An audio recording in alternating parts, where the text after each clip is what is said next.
ಪ್ರೀತಿಯ ವೀಕ್ಷಕರಿಗೆ ಶಂಕರಾನಂದ ಟಿವಿಗೆ ಸ್ವಾಗತ ಸುಸ್ವಾಗತ. ಇವತ್ತಿನ ವಿಡಿಯೋನಲ್ಲಿ ಜುಲೈ ತಿಂಗಳ ಮಾಸ ಭವಿಷ್ಯ ಹೇಗಿದೆ ಅನ್ನುವಂತಹ ಮಾಹಿತಿಯನ್ನು ತಿಳ್ಕೊಳ್ಳೋಣ. ಜುಲೈ ತಿಂಗಳಲ್ಲಿ ಬರ್ತಕ್ಕಂತಹ ವಿಶೇಷವಾದ ದಿನಗಳು ಯಾವ್ದು, ನೀವು ಯಾವ ಪೂಜೆ ಪುನಸ್ಕಾರಗಳನ್ನ ಈ ತಿಂಗಳು ಮಾಡಿಕೊಳ್ಳೋದ್ರಿಂದ ನಿಮಗೆ ಜೀವನದಲ್ಲಿ ಬಹಳ ಅಭಿವೃದ್ಧಿ ಉಂಟಾಗುತ್ತೆ ಮತ್ತು ಬದಲಾವಣೆಗಳನ್ನ ನೋಡೋದಕ್ಕೆ ಸಾಧ್ಯವಾಗುತ್ತೆ. ಜುಲೈನ ಸಂಪೂರ್ಣವಾದ ವಿಶೇಷತೆ ಮತ್ತು ಭವಿಷ್ಯವನ್ನ ತಿಳ್ಕೊಳ್ಳೋಣ. ಅದಕ್ಕಿಂತ ಮುಂಚಿತವಾಗಿ ಯಾರಾದರೂ ಶಂಕರಾನಂದ ಟಿವಿ ಯೂಟ್ಯೂಬ್ ವಾಹಿನಿಯನ್ನ ಸಬ್ಸ್ಕ್ರೈಬ್ ಮಾಡ್ಕೊಂಡಿಲ್ಲ ಅಂದ್ರೆ ಸಬ್ಸ್ಕ್ರೈಬ್ ಮಾಡ್ಕೊಳ್ಳಿ. ಪಕ್ಕದಲ್ಲೇ ಇರತಕ್ಕಂತಹ ಬೆಲ್ ಐಕಾನ್ ನ ಒತ್ತಿ. ಅದರಿಂದ ನೆಕ್ಸ್ಟ್ ಅಪ್ಲೋಡ್ ಆಗ್ತಕ್ಕಂತಹ ವಿಡಿಯೋಗಳು ನಿಮಗೆ ನೋಟಿಫಿಕೇಶನ್ ಮುಖಾಂತರ ಬಂದು ತಲುಪತ್ತೆ. ಇನ್ಸ್ಟಾಗ್ರಾಮ್ ಪೇಜ್ ಮತ್ತು ಫೇಸ್ಬುಕ್ ಪೇಜ್ ಅನ್ನ ಫಾಲೋ ಮಾಡೋದನ್ನ ಮರಿಬೇಡಿ. ಕಷ್ಟಪಟ್ಟು ಒಂದ್ ಸೈಟ್ ಅನ್ನ ಕೊಂಡ್ಕೊಂಡಿದ್ದಾಯ್ತು, ಈಗ ಆ ಜಾಗದಲ್ಲಿ ಮನೆ ಕಟ್ಟಿಸ್ಬೇಕು. ಪಾಯ ಯಾರ ಕಡೆಯಿಂದ ಹಾಕಿಸ್ಬೇಕು, ಬೇಕಾದ ಕಲ್ಲುಗಳಾಗಿರ್ಲಿ, ಕಬ್ಬಣ ಆಗಿರ್ಲಿ, ಮರಳು, ಜಲ್ಲಿಕಲ್ಲು, ಅದೇ ರೀತಿಯಾಗಿ ಮನೆಗೆ ಬೇಕಾಗಿರುವಂತಹ ಇಟ್ಟಿಗೆ, ಸಿಮೆಂಟು ಎಲ್ಲಿಂದನಪ್ಪ ತರಿಸ್ಬೇಕು, ಯಾರ ಕಡೆಯಿಂದ ಕೊಂಡ್ಕೊಳ್ಬೇಕು ಅಂತ ಯೋಚನೆ ಮಾಡ್ತಾ ಇದ್ದೀರಾ? ಇದರೆಲ್ಲದರ ಜೊತೆಗೆ ವಾಸ್ತು ಅನ್ನುವಂಥದ್ದು ಮನೆಗೆ ಬಹಳ ಮುಖ್ಯ. ಯಾರ ಕಡೆಯಿಂದ ನಾವು ವಾಸ್ತುವನ್ನು ತೋರಿಸ್ಬೇಕು ಅಂತಾನು ಯೋಚನೆ ಮಾಡ್ತಾ ಇದ್ದೀರಲ್ವಾ? ನೀವು ಯೋಚನೆ ಮಾಡೋದೇ ಬೇಡ.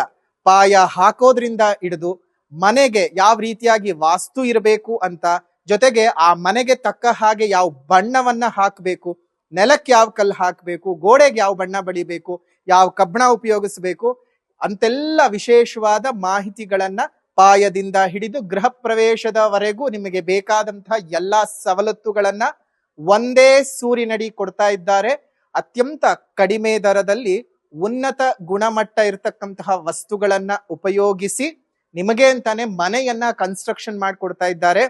ನಮ್ಮ ರಾಜಾಜಿನಗರದಲ್ಲಿರುವಂತಹ KMI ಕನ್ಸ್ಟ್ರಕ್ಷನ್ಸ್ ನವರು ನಿಮಗೆ ಏನಾದ್ರೂ ಮನೆ ಕಟ್ತಾ ಇದ್ದೀನಿ, ಎಲ್ಲಾ ರೀತಿಯಾದ ಗೊಂದಲಗಳಿದೆ ಅಂದ್ರೆ ಫಸ್ಟ್ ಇಲ್ಲಿರುವಂತಹ ಫೋನ್ ನಂಬರ್ಗೆ ಫೋನ್ ಮಾಡಿ ಎಲ್ಲಾ ಮಾಹಿತಿಗಳನ್ನ ನೀವು ಕುಲಂಕುಷವಾಗಿ ತಿಳ್ಕೊಂಡು ನಿಮಗೆ ಬೇಕಾದಂತಹ ಮನೆಯನ್ನ ನಿಮ್ಮ ಕೈಗೆಟಕುವ ದರದಲ್ಲಿ ಇವರೇ ಕಟ್ಟಿಕೊಡ್ತಾರೆ. ಎಲ್ಲಾ ವಿಚಾರಗಳನ್ನ ತಿಳ್ಕೊಂಡು ಮುಂದುವರಿರಿ. ಶುಭವಾಗ್ಲಿ. ಕನ್ಸ್ಟ್ರಕ್ಷನ್ಗೆ ಸಂಬಂಧಪಟ್ಟಂತಹ ಸಂಪೂರ್ಣ ಮಾಹಿತಿ ಬೇಕಾದ್ರೆ ಇಲ್ಲಿರುವಂತಹ ಫೋನ್ ನಂಬರ್ಗೆ ಫೋನ್ ಮಾಡಿ. ಶುಭವಾಗ್ಲಿ. ನೋಡಿ, ಈ ಜುಲೈನ ತಿಂಗಳು ಅಂತ ಹೇಳ್ತಾ ಇದ್ದ ಹಾಗೆಯೇ ನಿಮಗೆ ತುಂಬಾ ಅತ್ಯಂತ ಸಮೀಪವಾಗತಕ್ಕಂತಹ ತಿಂಗಳು. ಕಾರಣ ಏನಪ್ಪಾ ಅಂತ ಹೇಳಿದ್ರೆ, ಈ ತಿಂಗಳಲ್ಲಿ ಬಹಳ ಪ್ರಮುಖವಾಗಿ ತುಂಬಾ ವಿಶೇಷವಾದಂತಹ ದಿನಗಳನ್ನ ನಾವು ನೋಡೋದಕ್ಕೆ ಸಾಧ್ಯವಾಗ್ತಾ ಇದೆ. ಏನಪ್ಪಾ ತುಂಬಾ ಪ್ರಮುಖವಾಗಿರ್ತಕ್ಕಂತಹ ದಿನಗಳನ್ನ ನಮ್ಗೆ ನೋಡೋದಕ್ಕೆ ಸಾಧ್ಯವಾಗ್ತಾ ಇದೆ ಅಂತ ಹೇಳಿದ್ರೆ, ನೋಡಿ, ಜುಲೈ 3ನೇ ತಾರೀಕು 7ನೇ ತಿಂಗಳು 2026ಕ್ಕೆ ಮೊದಲನೇದಾಗಿ ಸಂಕಷ್ಟಹರ ಚತುರ್ಥಿ. ಅದಾದ ನಂತರದಲ್ಲಿ 10ನೇ ತಾರೀಕು 7ನೇ ತಿಂಗಳು 2026ಕ್ಕೆ ಬುಧ ಜಯಂತಿ. 11ನೇ ತಾರೀಕು 7ನೇ ತಿಂಗಳು 2026 ಶನಿವಾರದ ದಿವಸ ಆರ್ಯಮಾನ ವೈಷ್ಣವೈಕಾದಶಿ ಇರುವಂಥದ್ದು. ಮತ್ತು 13ನೇ ತಾರೀಕು 7ನೇ ತಿಂಗಳು 2026 ಮಾಸ ಶಿವರಾತ್ರಿ ಇದೆ. ಮತ್ತು 14ನೇ ತಾರೀಕು 7ನೇ ತಿಂಗಳು 2026ಕ್ಕೆ ಮಣ್ಣೆತ್ತಿನ ಅಮಾವಾಸ್ಯೆ ಇರ್ತಕ್ಕಂಥದ್ದು. ಇನ್ನು 15ನೇ ತಾರೀಕು ನಿಮಗೆ ಚಂದ್ರ ದರ್ಶನವಾಗ್ತದೆ.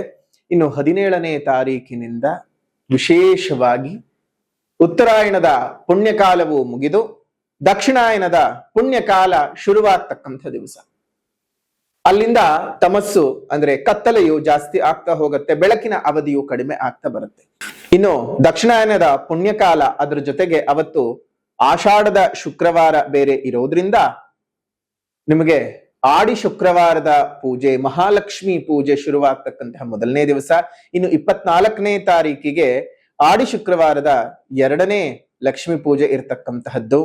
ಅದೇ ರೀತಿಯಾಗಿ 29ನೇ ತಾರೀಕು 7ನೇ ತಿಂಗಳು 2026ಕ್ಕೆ ವಿಶೇಷವಾಗಿ ಗುರುಪೌರ್ಣಮಿ ಇರ್ತಕ್ಕಂತಹದ್ದು. ನೋಡಿ, ಗುರುಪೌರ್ಣಮಿ ಅಂತ ಹೇಳ್ತಾ ಇದ್ದ ಹಾಗೆ ಗುರುಗಳನ್ನ, ವ್ಯಾಸರನ್ನ ಆರಾಧನೆ ಮಾಡ್ಬೇಕಾಗಿರ್ತಕ್ಕಂಥ ದಿವಸ. ಆದ್ರೆ ಇವತ್ತು ಬೇರೆ ಬೇರೆ ರೀತಿಯಾಗಿ ಅದೆಲ್ಲ ಕನ್ವರ್ಟ್ ಆಗೋಗ್ಬಿಟ್ಟಿದೆ. ಕಂಡದ್ದನ್ನೆಲ್ಲ ಮಾಡುವಂತಹದ್ದಾಗೋಗಿದೆ. ಖಂಡಿತವಾಗಿಯೂ ಯಾರು ಆ ರೀತಿಯಾಗಿ ಮಾಡಕ್ ಹೋಗ್ಬೇಡಿ. ಗುರುಪೌರ್ಣಮಿ ವ್ಯಾಸರಾಯರಿಗೋಸ್ಕರವೇ ಇರ್ತಕ್ಕಂಥದ್ದು, ವೇದವ್ಯಾಸರ ಉಪಾಸನೆಗಂತಲೇ ಇರ್ತಕ್ಕಂಥದ್ದು. ಅವರ ವಿಶೇಷ ಜ್ಞಾನ ಚಿಂತನೆಗಳನ್ನ ಮಾಡ್ತಕ್ಕಂಥದ್ದು. ಹಾಗಂತ ಹೇಳಿ ನಿಮ್ಮ ಗುರುಗಳನ್ನು ಚಿಂತನೆ ಮಾಡಬೇಡಿ ಅನ್ನೋದು ನಮ್ಮ ಅಭಿಪ್ರಾಯವಲ್ಲ. ಆದ್ರೆ ದಿನ ಬದಲಾವಣೆ ಮಾಡಕ್ ಹೋಗ್ಬೇಡಿ. ಈಗ ನಿಮ್ಮ ಹುಟ್ಟುಹಬ್ಬದ ದಿವಸ ನಿಮ್ಗೆ ಇಷ್ಟವಾದಂತವ್ರ ಹುಟ್ಟುಹಬ್ಬ ಅಂತ ಹೇಳಿ ನಾವು ಆಚರಣೆ ಮಾಡ್ಲಿಕ್ಕೆ ಆಗಲ್ಲ ಅಲ್ವಾ? ನಿಮ್ ಹುಟ್ಟುಹಬ್ಬನೇ. ಅದೇ ರೀತಿಯಾಗಿ ಇನ್ನೊಬ್ರು ಹುಟ್ಟುಹಬ್ಬನೇ. ಇಲ್ಲ, ನಾನು ಬೇರೆ ಅಲ್ಲ, ಅವ್ರು ಬೇರೆ ಅಲ್ಲ, ಅವ್ರು ನಮಗೆ ಜೀವ. ಸಾಧ್ಯ 1000 ಆದರೂ ಸಹ ಸತ್ಯ ಪರಮಾರ್ಥ ಬೇರೆಯೇ ಇರುತ್ತೆ. ಅವತ್ತಿನ ದಿವಸ ಆರಾಧನೆ ಮಗೆ ಒಳಪಡಿಸಬೇಕಾಗಿದ್ದಂತಹದ್ದು ವ್ಯಾಸರನ್ನೇ ಹೊರತು ಬೇರೆಯವರನ್ನಲ್ಲ. ಅರ್ಥ ಮಾಡ್ಕೊಳ್ಳಿ. ಇದಿಷ್ಟು ಈ ತಿಂಗಳ ಒಂದು ವಿಶೇಷವಾದಂತಹ ದಿನ ವಿಶೇಷತೆಗಳು ಅಂತ ಗಮನಿಸಬಹುದು. ಅದೇ ರೀತಿಯಾಗಿ ಗ್ರಹಗಳ ಬದಲಾವಣೆಯನ್ನ ನೋಡೋದಾಯ್ತು ಅಂತ ಹೇಳಿದ್ರೆ 4ನೇ ತಾರೀಕು 7ನೇ ತಿಂಗಳು 2026ಕ್ಕೆ ಸಿಂಹ ರಾಶಿಗೆ ಶುಕ್ರ ಪ್ರವೇಶ ಮಾಡ್ತಾನೆ. ಅದೇ ರೀತಿಯಾಗಿ 7ನೇ ತಾರೀಕು 7ನೇ ತಿಂಗಳು 2026ಕ್ಕೆ ಮಿಥುನ ರಾಶಿಗೆ ಒಂದು ವಕ್ರೀಗತನಾಗಿರ್ತಕ್ಕಂತಹ ಬುಧನ ಪ್ರವೇಶವಾಗ್ತದೆ. ಅದೇ ರೀತಿಯಾಗಿ 17ನೇ ತಾರೀಕು 7ನೇ ತಿಂಗಳು 2026ಕ್ಕೆ ಕಟಕ ರಾಶಿಗೆ ರವಿ ಪ್ರವೇಶವಾಗುತ್ತೆ. ಇದಿಷ್ಟು ಗ್ರಹಗಳ ಸಂಚಾರದ ವಿಶೇಷವಾಗಿರ್ತಕ್ಕಂತಹ ದಿನಾಂಕಗಳು. ಇದರ ಆಧಾರದ ಮೇಲೆ ನಿಮ್ಮ ಈ ಒಂದು ಮಾಸ ಭವಿಷ್ಯ ಹೇಗಿರುತ್ತೆ ಅನ್ನುವಂತಹ ಒಂದು ಸಣ್ಣ ಇಣುಕು ನೋಟ ಇದಾಗಿರುತ್ತೆ. ಇದು ನಿಮ್ಮ ದಶಾಭುಕ್ತಿಯನ್ನ ಒಳಗೊಂಡಿರೋದಿಲ್ಲ. ಹಾಗಾಗಿ ನಿಮ್ಮ ಜಾತಕದಲ್ಲಿ ಯಾವ ರೀತಿಯಾದಂತಹ ದಶ ನಡೀತಿದೆ, ಭುಕ್ತಿ ನಡೀತಿದೆ ಅನ್ನೋದನ್ನ ತಿಳ್ಕೊಳ್ಬೇಕು. ಜಾತಕದ ಸಮಯ ಹೇಗಿದೆ, ನಿಮ್ಮ ಜೀವನದ ಬಹುಭಾಗದ ಸಮಯ ನಿಮ್ಮ ಜಾತಕದ ಮೇಲೆ ಆಧಾರವಾಗಿರುತ್ತೆ. ಹಾಗಾಗಿ ಜಾತಕದಲ್ಲಿ ಯಾವ ಸಮಯ ನಡೀತಿದೆ ಅಂತ ಗೊತ್ತಾಗ್ಬೇಕು ಅಂದ್ರೆ ನಿಮ್ ಜನ್ಮ ಜಾತಕವನ್ನ ಒಮ್ಮೆ ವಿಶ್ಲೇಷಣೆ ಮಾಡಿಸ್ಬೇಕಾಗತ್ತೆ. ಕಾರಣ ಏನಂದ್ರೆ ಗೋಚಾರದ ಫಲ ಜೀವನಕ್ಕೆ 20 ಭಾಗದಷ್ಟು ನಿಮಗೆ ಒಂದು ಒಳ್ಳೇದು ಅಥವಾ ಕೆಡಕನ್ನ ಕೊಡೋದಾಯ್ತು ಅಂತ ಹೇಳಿದ್ರೆ ಇನ್ನು 80 ಭಾಗ ಒಳ್ಳೇದು ಅಥವಾ ಕೆಡಕನ್ನ ಕೊಡೋದು ನಿಮ್ಮ ಜನ್ಮ ಜಾತಕ. ಹಾಗಾಗಿ ನಿಮ್ಮ ಜನ್ಮ ಜಾತಕ ಏನಿದೆ ಅನ್ನೋದನ್ನ ಮೊದಲನೇದಾಗಿ ಪರಿಶೀಲನೆ ಮಾಡಿಸ್ಕೊಳ್ಬೇಕಾಗತ್ತೆ. ಅದರ ಆಧಾರದಲ್ಲಿ ಗೋಚಾರದ ಫಲಗಳನ್ನು ಸಹ ನಾವು ಮಿಶ್ರಣ ಮಾಡ್ಕೊಳ್ಬೇಕಾಗತ್ತೆ. ಇನ್ನು ವಿಶೇಷವಾಗಿ ಈ ತಿಂಗಳ ಇನ್ನೊಂದು ದೊಡ್ಡ ಮಟ್ಟದ ಪರಿವರ್ತನೆ ಇರತಕ್ಕಂತಹ ದಿನ ಅಂತಂದ್ರೆ ಇಡೀ ಪ್ರಪಂಚದಲ್ಲೇ ಮೊಟ್ಟ ಮೊದಲನೆಯ ಬಾರಿಗೆ ನಿಮಗೆ ಕಂಡು ಕೇಳರಿಯದಂತಹ ವಿಚಾರವೊಂದು ಇದೇ ತಿಂಗಳು ಭಗವತ್ ಪ್ರೇರಣೆಯಿಂದ ನಮ್ಮ ಮುಖಾಂತರವಾಗಿ ನಡೀತಾ ಇದೆ. ಬಹಳ ವಿಶಿಷ್ಟ ಮತ್ತು ವಿಶೇಷವಾಗಿರ್ತಕ್ಕಂತಹ ದಿನ. ಈ ಮಾಸ ಭವಿಷ್ಯದ ವಿಶೇಷತೆ ಹೇಳಬೇಕಾದ್ರೆ ಆ ದಿನಾಂಕವನ್ನ ಹೇಳಿರ್ಲಿಲ್ಲ. ಕಾರಣ ಏನಪ್ಪಾ ಅಂತ ಹೇಳಿದ್ರೆ ಆ ವಿಶೇಷವಾಗಿರ್ತಕ್ಕಂತಹ 12ನೇ ತಾರೀಕು 7ನೇ ತಿಂಗಳು 2026 ಆ ಭಾನುವಾರದ ಪ್ರದೋಷದ ಕಾಲ ನಿಮ್ಮ ಬದುಕನ್ನೇ ಬದಲಾವಣೆ ಮಾಡಿಕೊಳ್ಳೋದಕ್ಕೆ ಬಹಳ ದೊಡ್ಡ ಮಟ್ಟಕ್ಕೆ ಸಹಾಯ ಮಾಡ್ತಕ್ಕಂತಹ ದಿವಸ.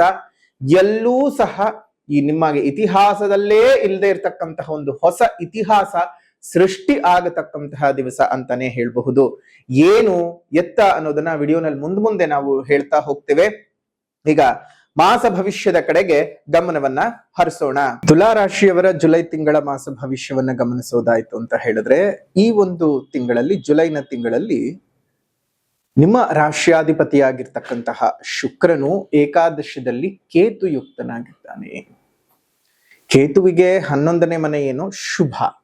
ಆದರೆ ಬೇರೆ ಗ್ರಹಗಳೊಟ್ಟಿಗೆ ಬಂದ ಸಂದರ್ಭಕ್ಕೆ ನಿಮ್ಮ ಲಗ್ನಾಧಿಪತಿ ಮತ್ತು ಅಷ್ಟಮಾಧಿಪತಿಯಾಗಿರ್ತಕ್ಕಂತಹ ಶುಕ್ರನು ಏಕಾದಶದಲ್ಲಿ ಕೇತುಯುಕ್ತನಾಗಿ ರಾಹು ದೃಷ್ಟಿಗೆ ಒಳಪಟ್ಟಿರುವಂತಹದ್ದು ಶುಕ್ರನಿಗಷ್ಟು ಒಳ್ಳೆಯ ವಿಚಾರ ಅಲ್ಲ.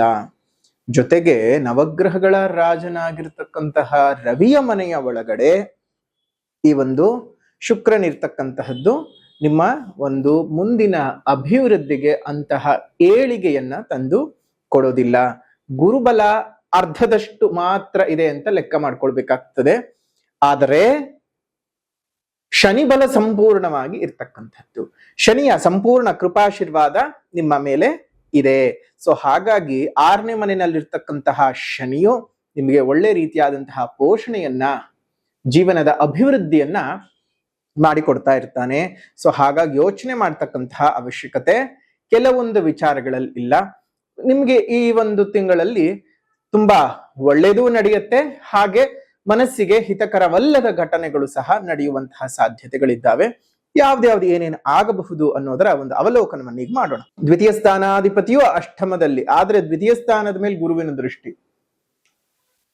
ಇಲ್ಲಿ ನಿಮ್ಗೆ ದುಡ್ಡು ಕಾಸುಗಳು ಬರ್ತದೆ, ಹಣಕಾಸಿನ ಒಳಹರಿವನ್ನ ತೋರಿಸುತ್ತೆ. ಯಾವುದೇ ಕಾರಣಕ್ಕೂ ನಿಮ್ಗೆ ಹಣದ ಒಳಹರಿವು ನಿಂತು ಹೋಗೋದಾಗ್ಲಿ, ಆರ್ಥಿಕ ಮುಗ್ಗಟ್ಟುಗಳನ್ನ ಎದುರಿಸುವಂತದ್ದಾಗ್ಲಿ ಆ ರೀತಿಯಾಗಿ ಏನು ಆಗಲ್ಲ. ಆದ್ರೆ ಬಂದಂತಹ ಹಣವನ್ನ ಉಳಿಸಿಕೊಳ್ಳೋದಕ್ಕೆ ಸಾಧ್ಯವಾಗದೆ ಹೋಗಬಹುದು.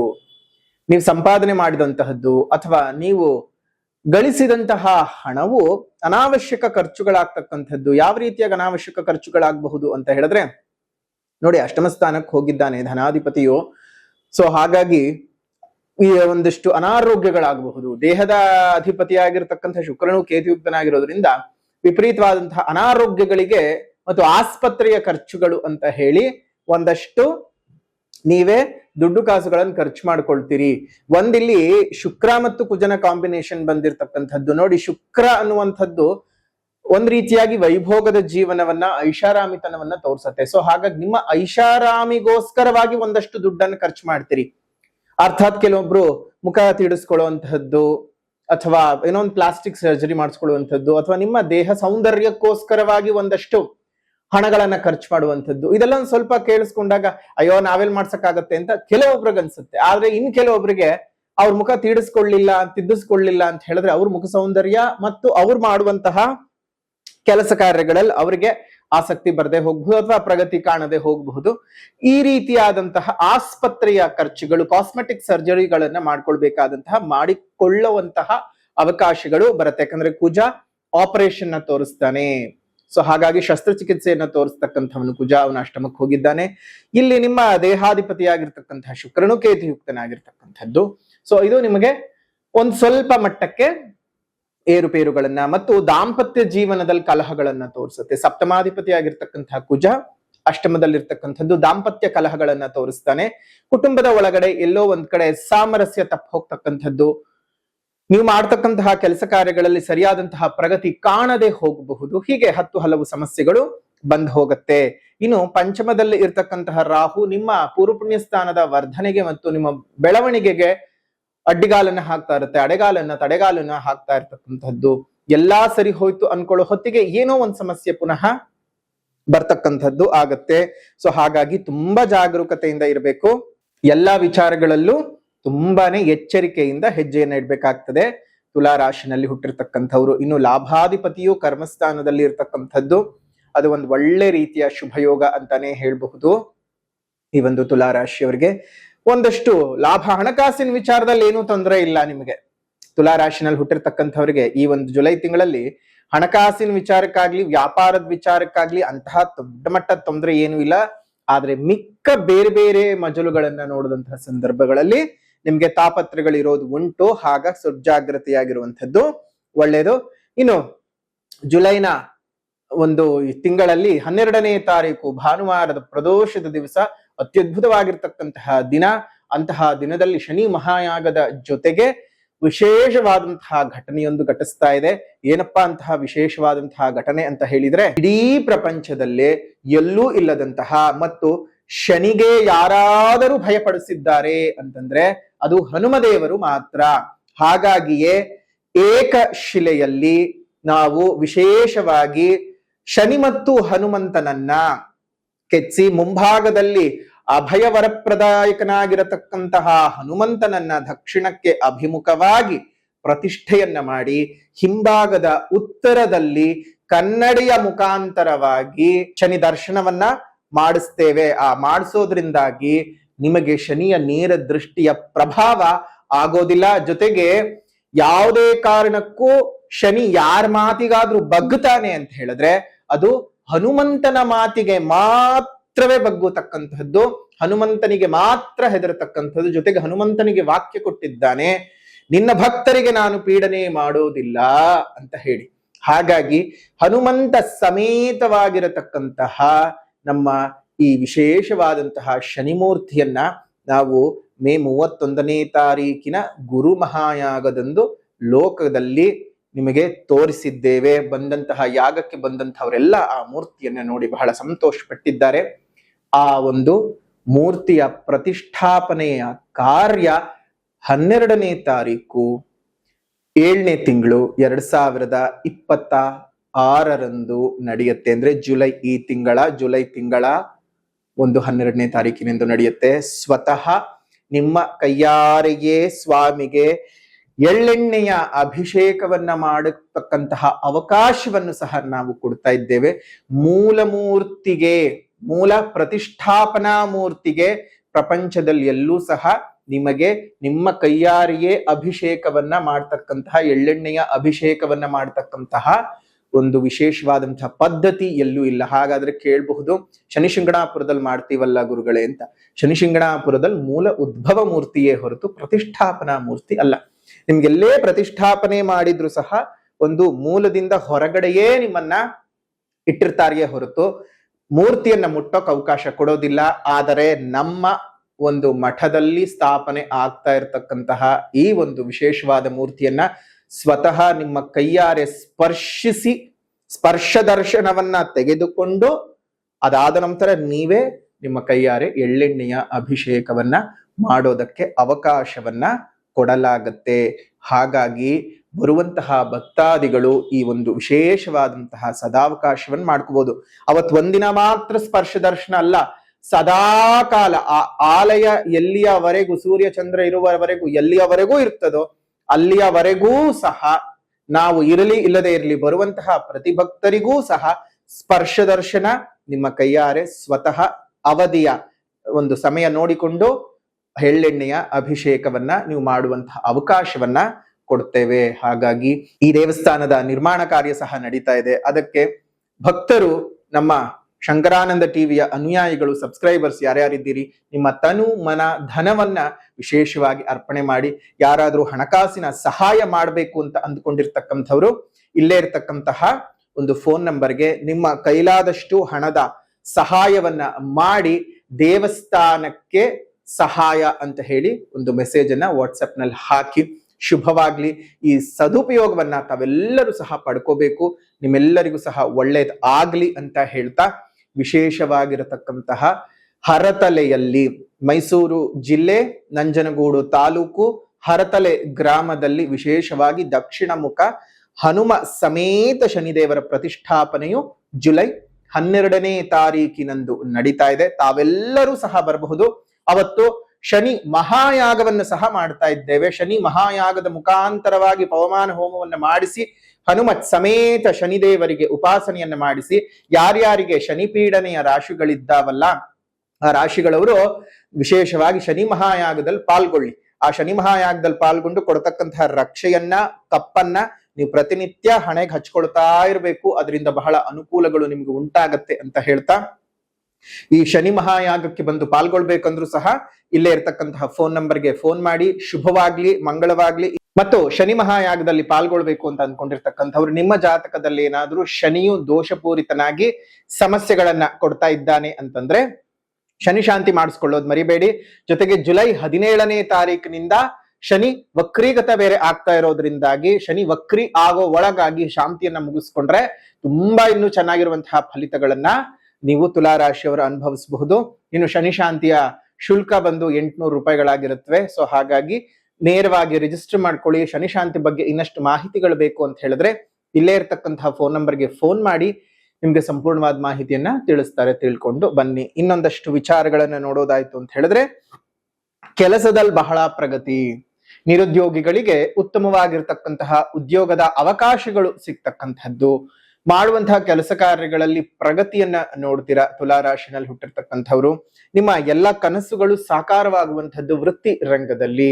ಇನ್ನು ವ್ಯಾಪಾರದಲ್ಲಿ ಆಗ್ಲೇ ಹೇಳಿದ ಹಾಗೆ ಅತ್ಯುತ್ತಮವಾದಂತಹ ಧನಲಾಭ, ಹೊಸ ಹೂಡಿಕೆಗಳನ್ನು ಸಹ ಮಾಡ್ಕೊಳ್ಬಹುದು. ಆದ್ರೆ ದಕ್ಷಿಣಾಯನದ ಪುಣ್ಯಕಾಲ ಶುರುವಾಗ್ತಾ ಇದೆ ಮತ್ತು ವಿಶೇಷವಾಗಿ ಆಷಾಢ ಮಾಸ ಸಹ ಶುರುವಾಗುವಂತಹದ್ದು ಇದೆ ತಿಂಗಳಿನಲ್ಲಿ.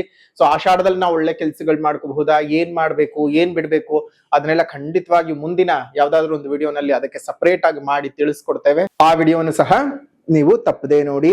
ಇನ್ನು ವಿದ್ಯಾರ್ಥಿಗಳಿಗಂತೂ ತುಂಬಾ ಕಷ್ಟವಾಗಿರತಕ್ಕಂಥ ವಾತಾವರಣ ಪ್ರೈಮರಿ ಎಜುಕೇಶನ್ ಅಲ್ಲಿ ಇರ್ತಕ್ಕಂಥವರಿಗೆ.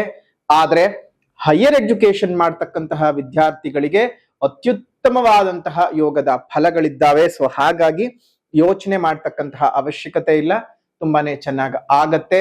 ಮುಂದಿನ ದಿನಮಾನಗಳು ಸಹ ಚೆನ್ನಾಗಿದ್ದಾವೆ. ಇನ್ನು ಪರಿಹಾರದ ವಿಭಾಗ ತುಲಾರಾಶಿಯವರಿಗೆ ಅಂತ ಬಂದ ಸಂದರ್ಭದಲ್ಲಿ ಮೊದಲನೆಯದಾಗಿ ಸಾಮಾಜಿಕ ಪರಿಹಾರ. ಸಾಮಾಜಿಕ ಪರಿಹಾರ ಅಂತ ಹೇಳಿದ್ರೆ ಪ್ರಕೃತಿಯನ್ನು ಉಳಿಸಿ, ಪ್ರಕೃತಿಯನ್ನು ಬೆಳೆಸಿ, ಇನ್ನಿತರ ಜೀವ ಜಂತುಗಳಿಗೆ ಒಂದಿಷ್ಟು ಆಸರೆಯಾಗಿರಿ. ಮುಂದಿನ ಪೀಳಿಗೆಯ ಉಸಿರು ಚೆನ್ನಾಗಿರ್ಬೇಕಂದ್ರೆ ಹಿಂದೆ ಹಸಿರನ್ನ ಉಳಿಸ್ಕೊಳ್ಬೇಕು. ಹಸಿರನ್ನ ಉಳಿಸ್ಕೊಳ್ಳೋದ್ರ ಬಗ್ಗೆ ಜಾಗೃತರಾಗಿ. ಅಷ್ಟು ಮಾತ್ರ ಅಲ್ಲ, ಸಾಧ್ಯವಾದ ಕಡೆ ಎಲ್ಲ ಗಿಡಗಳನ್ನ ನೆಟ್ಟು ಪೋಷಣೆಯನ್ನ ಮಾಡಿ. ಸಾಮಾಜಿಕ ಪರಿಹಾರದ ನಂತರದಲ್ಲಿ ಆಧ್ಯಾತ್ಮಿಕ ಪರಿಹಾರ, ದುರ್ಗಾಸ್ತುತಿಯನ್ನ ಮಾಡಿ, ದುರ್ಗಾದೇವಿಯ ಪೂಜೆಯನ್ನು ಮಾಡಿ, ದುರ್ಗಾದೇವಿಯ ಆರಾಧನೆಯನ್ನ ಮಾಡ್ತಕ್ಕಂಥದ್ದು, ದುರ್ಗಾದೇವಿಯ ದೇವಸ್ಥಾನದಲ್ಲಿ ನಿಂಬೆಹಣ್ಣಿನ ದೀಪಗಳನ್ನ ಹಚ್ಚತಕ್ಕಂಥದ್ದು ನಿಮಗೆ ಒಳ್ಳೆಯ ಬೆಳವಣಿಗೆ ಅಂತ ಅಂದ್ಕೊಡತ್ತೆ. ಶುಭವಾಗ್ಲಿ, ಮಂಗಳವಾಗ್ಲಿ. ಇದಾಗಿತ್ತು ತುಲಾ ರಾಶಿಯವರ ಜುಲೈ ತಿಂಗಳ ಮಾಸ ಭವಿಷ್ಯ. ವಿಡಿಯೋ ಇಷ್ಟ ಆಗಿದ್ರೆ ಲೈಕ್ ಮಾಡಿ, ಶೇರ್ ಮಾಡಿ, ಕಮೆಂಟ್ ಮಾಡಿ. ಮತ್ತೊಂದು ವಿಡಿಯೋನಲ್ಲಿ ಭೇಟಿ ಮಾಡೋಣ. ಅಲ್ಲಿವರೆಗೂ ನಮಸ್ಕಾರ. ಲೋಕಾ ಸಮಸ್ತ ಸುಖಿನೋ ಭವಂತು, ಸಕಲ ಸನ್ಮಂಗಳಾನಿ ಭವಂತು, ಸರ್ವೇ ಜನಾಃ ಸುಖಿನೋ ಭವಂತು, ಸಮಸ್ತ ಸನ್ಮಂಗಳಾನಿ ಭವಂತು.